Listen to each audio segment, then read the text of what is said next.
Olá pessoal, sejam bem-vindos a este episódio do podcast filosófico, atividade promovida pela Nova Acrópole do Brasil. Bem, no episódio de hoje vamos falar sobre a vida. E que tema maravilhoso de falar, talvez a gente faça uma série, mas para isso a gente convidou a professora Érica Calvelage, da Nova Acrópole de São Paulo.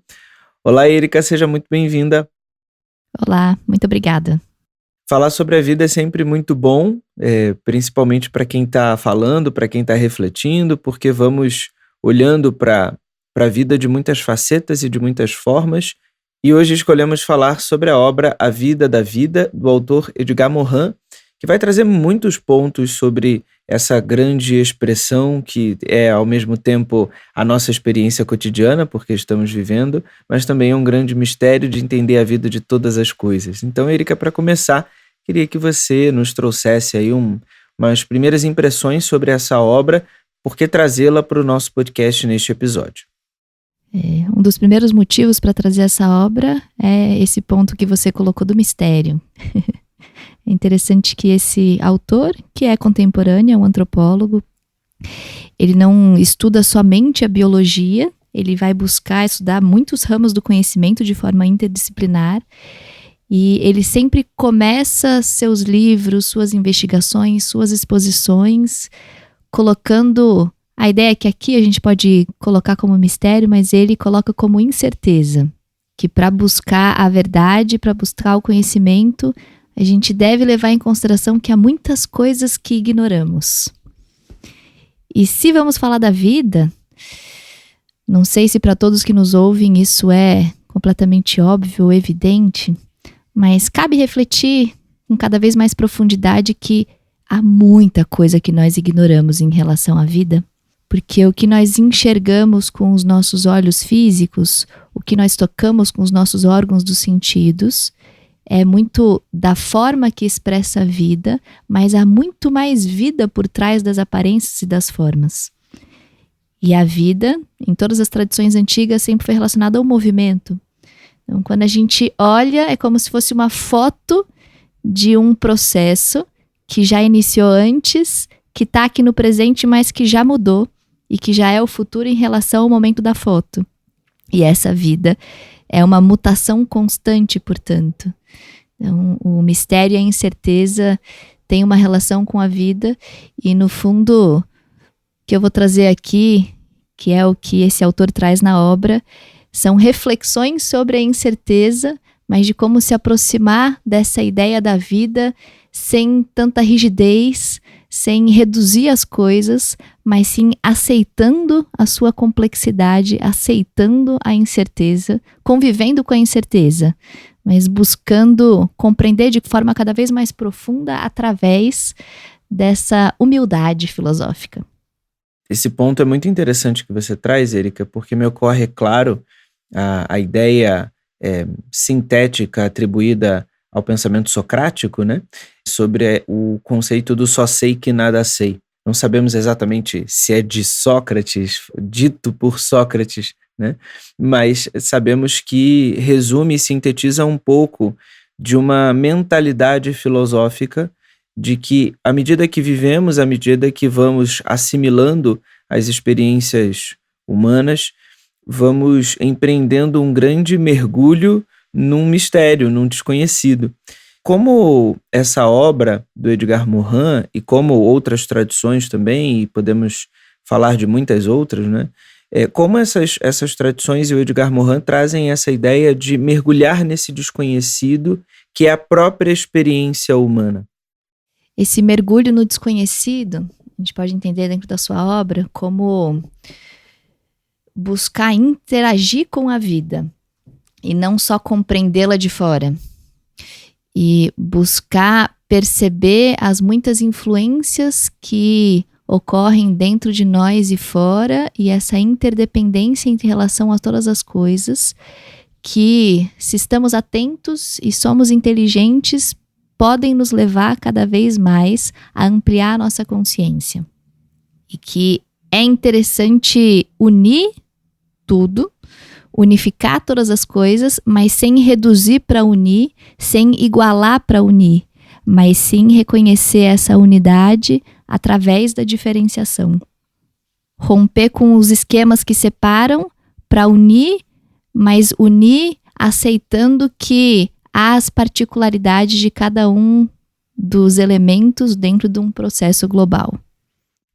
E isso é extremamente complexo, né, Érica? Porque a gente vai vendo que nada está sozinho, ainda que a nossa evolução seja individual, e muitos filósofos falam desse processo, da tomada de consciência, do indivíduo, daquele que não se divide. Ao mesmo tempo, a nossa ou o nosso desenvolvimento não está desvinculado do movimento de toda a natureza, né? E aquela ideia de que o ser humano é um ser natural, ou seja, ele participa dessa grande expressão da natureza. Como lidar com essa complexidade? Como lidar com esse ponto de necessidade de tomada de consciência do eu, dos outros e do mundo, como vai dizer o professor Carlos Adelantado, o diretor internacional da Nova Acrópole, na obra desse mesmo nome, né? Eu, os outros e o mundo, as esferas da consciência. Esse autor que você acabou de citar, o Carlos Adelantado, ele traz num outro artigo que ele já escreveu uma ideia que responde de forma muito simples e profunda essa pergunta que você colocou. Ele coloca que para realmente compreender algo, não dá para só observar de fora. É importante a gente observar de dentro.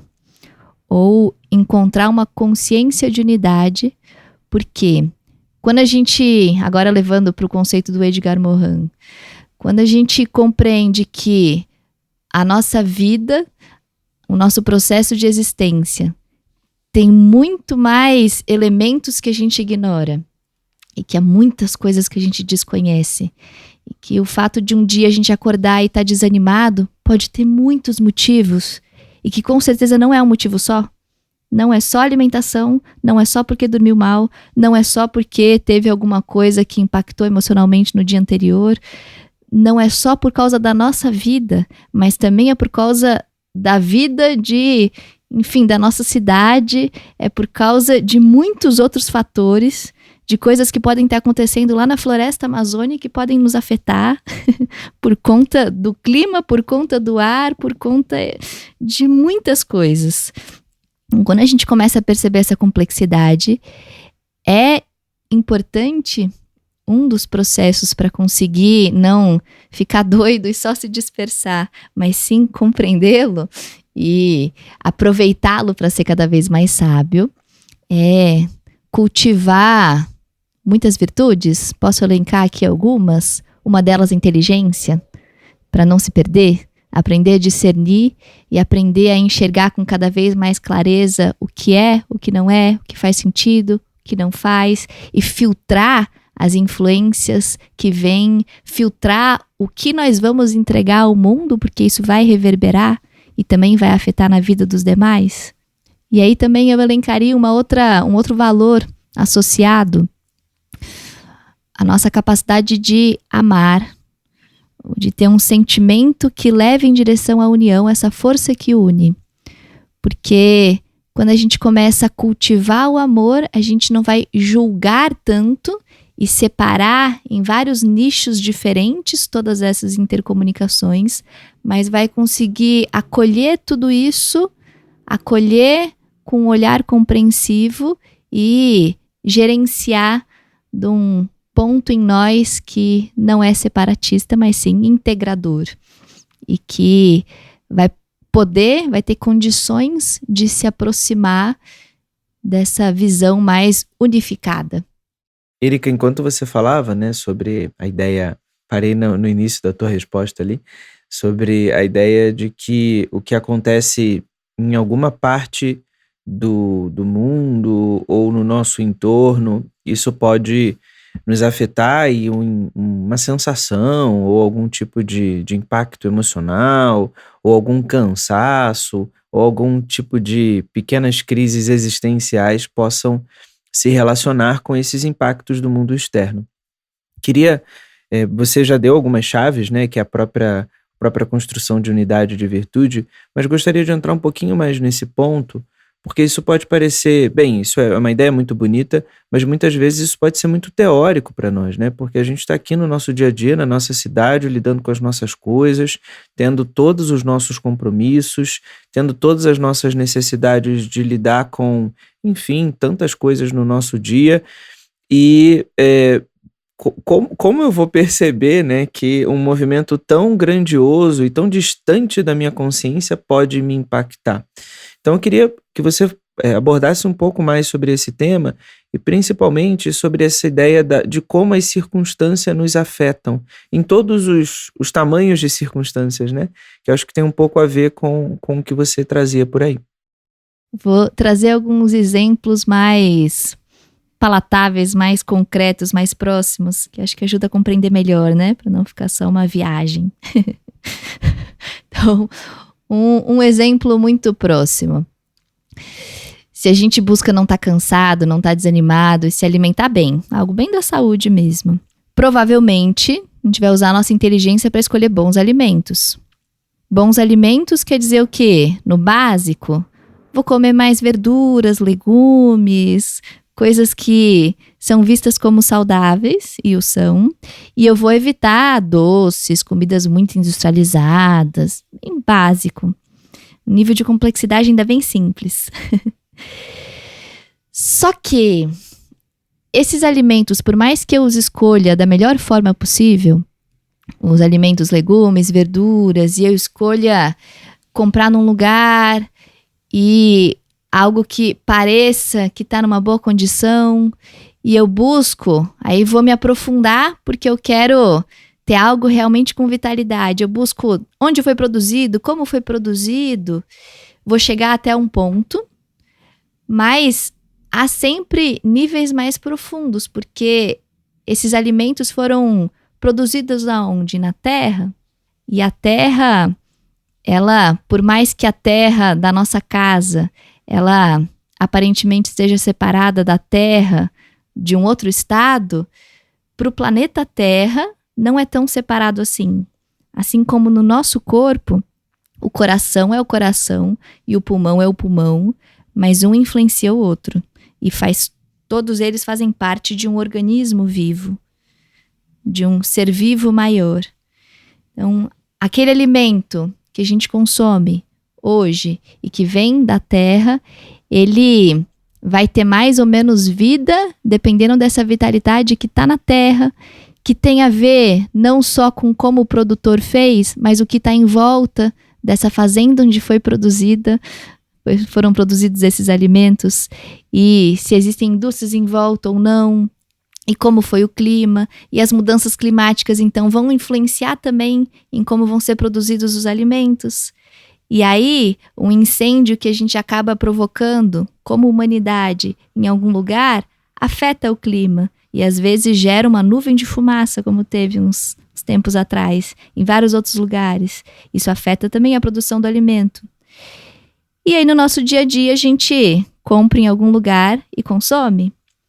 Claro que não é para ficar neurótico, porque dá para ficar muito neurótico pensando nisso tudo. Dá para gerar ainda mais angústias e ansiedades. E não é essa a ideia de trazer esses ensinamentos, esses conhecimentos, mas sim refletir que há coisas que dependem de nós, mas há coisas que não dependem de nós. E, portanto, cuidar das nossas escolhas é importantíssimo, é o que depende de nós, mas aos poucos e buscando fomentar a inteligência, fomentar virtudes, fomentar uma compreensão mais ampla, fomentar valores à nossa volta, também vai gerar consequências na nossa própria vida, porque está tudo intercomunicado.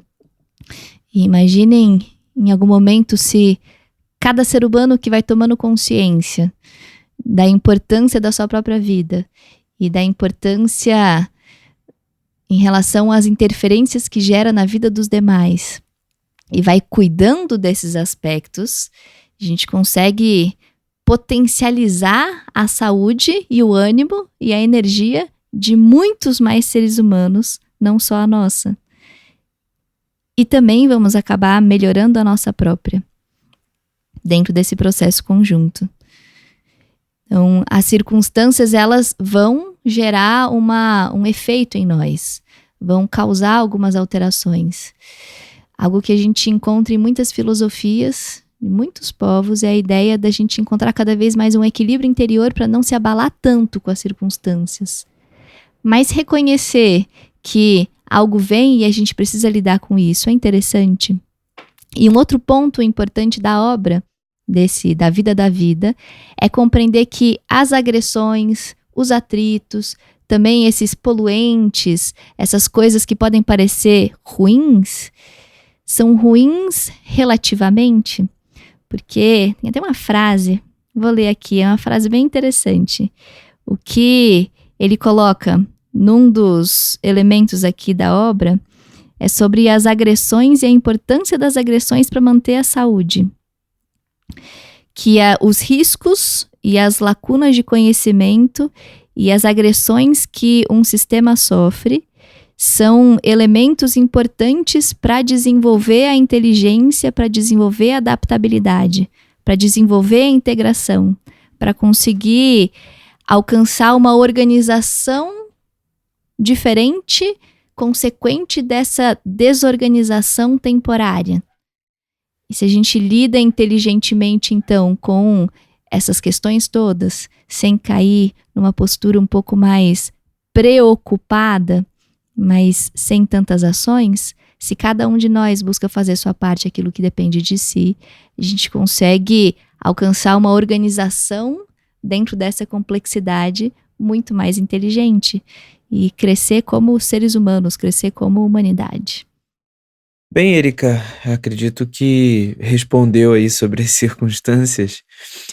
O Edgar Morin também vai falar sobre encontrar essas forças, né? Você comentou um pouquinho sobre essa força de unidade, essa força de princípio, se entender parte, e me veio uma ideia dos antigos herméticos, principalmente ali em relação ao Kybalion, que é a ideia de que não sou eu que tenho a vida, mas a vida é que me tem, né? Ou seja, não sou eu que tenho essa força da vida, mas eu que preciso aprender a participar dessa grande expressão da força da vida.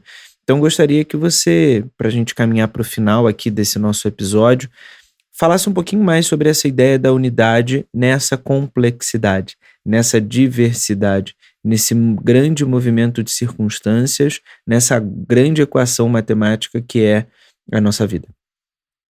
Um elemento que ele coloca em relação à unidade, um dos muitos, é que quanto mais diversidade dos componentes de uma organização vital, maior o desenvolvimento de qualidade de resistência e inteligência. Porque a convivência com o diferente enriquece e o que falta para um acaba sendo fortalecido pelo que o outro tem, e aquilo que nós temos de forte também pode colaborar com os demais.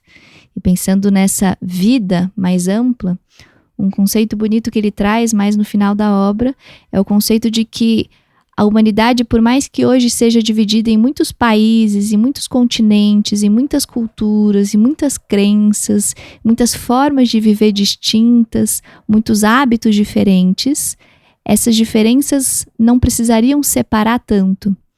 E que a gente poderia buscar uma experiência coletiva de mais fraternidade. E que para isso poder acontecer, seria interessante que os seres humanos, nós mesmos, isso não vai vir de fora, que os seres humanos colocassem essa sua intenção, as suas fortalezas, os seus valores, a sua inteligência em prol do conjunto, em prol desse bem comum.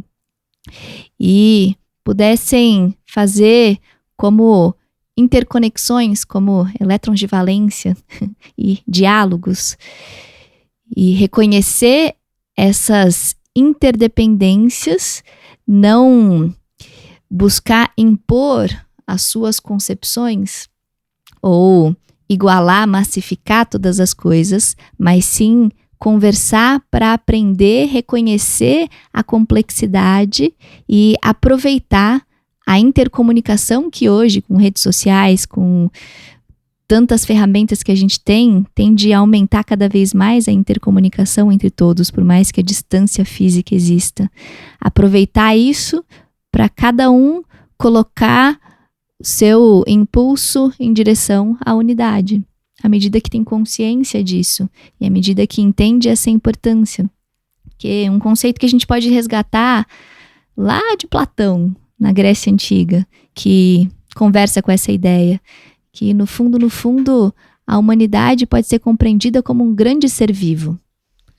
Um grande ser vivo com muitos órgãos, muitos tecidos, muitas células distintas que cumprem com um destino comum, essas células, esses órgãos, esses organismos, e há em todos nós, no nosso organismo, esse grande ser vivo, micro e macro, há pontos de consciência que ajudam a mobilizar as energias com a compreensão desse sentido comum e dessa direção e desse destino.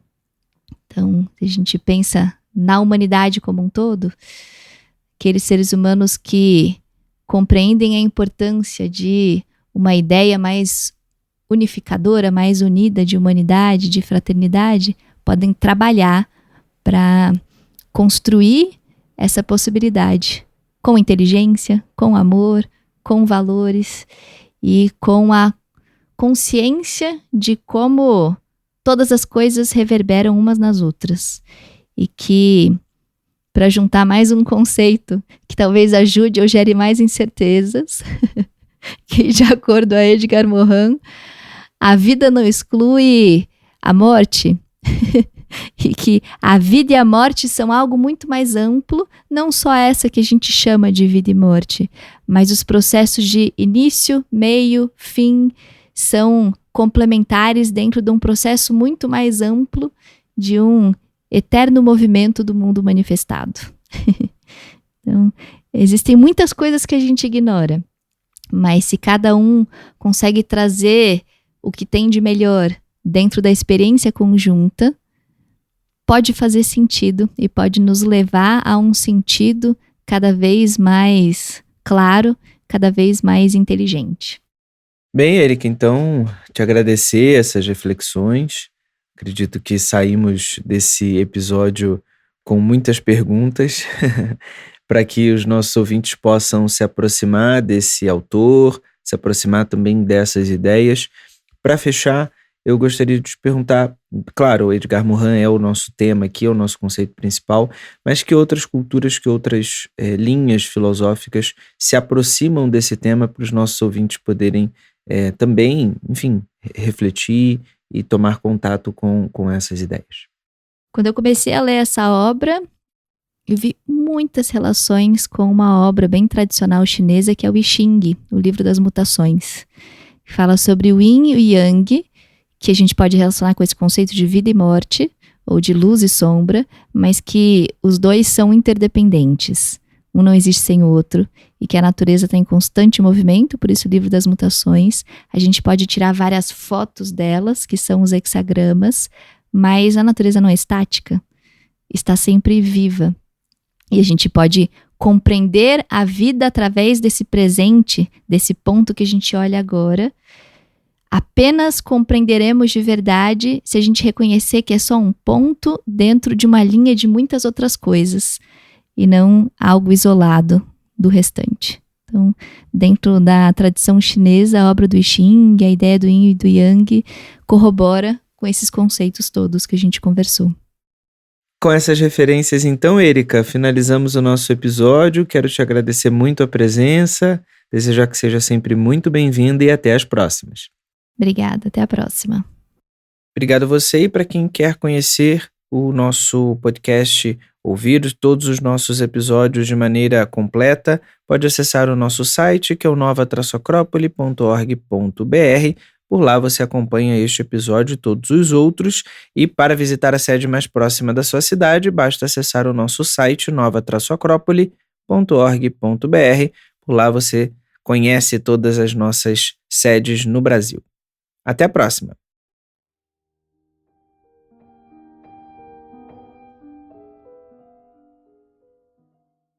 A trilha deste podcast é de autoria de Edvard Grieg e chama-se Opus número 12, Arieta.